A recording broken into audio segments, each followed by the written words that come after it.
Welcome to the Cauldron of Hatred podcast, where Professor Snape and I try not to turn each other into toads. I'm Harry Potter, the boy who lived despite this man's best efforts to ruin my life. And I am Severus Snape, master of potions and the man forced to endure Potter longer than any mortal should.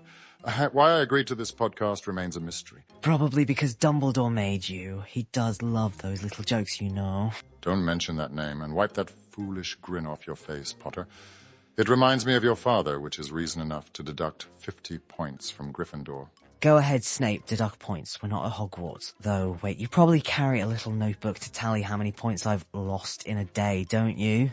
Don't tempt me, Potter. I have a list of your misdeeds longer than a scroll of ingredients for Polyjuice Potion. For instance, your very existence.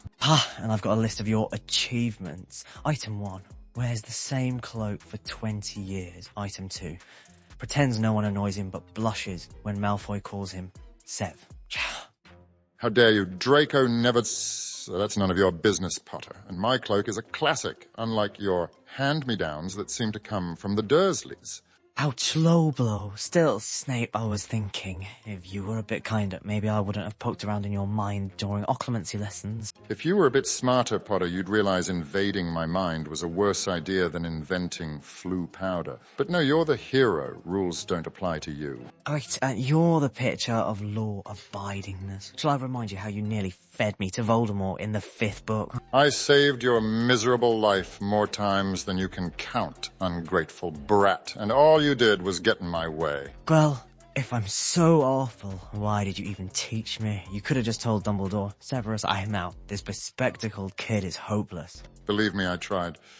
But alas, duty outweighs my desire to see you in a cauldron of poison, though I'll admit I fantasized about slipping you some forgetfulness potion. Oh, that's honesty. Listen, Snape, how about a truce? Just for this podcast, say something nice about me, and I'll say something nice about you.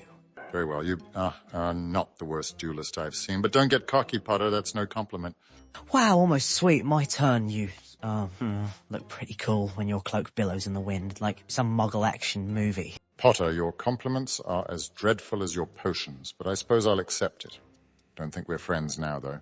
Friends? Yeah, I'd sooner befriend Peeves. But you know, Snape, this podcast isn't half bad. Shall we do a second episode? Only if I'm Imperious first, or if you learn to brew a potion without an explosion. Deal. Listeners, drop a comment on who you hate more, me or Snape. I'm betting on him. I'm betting on you, Potter.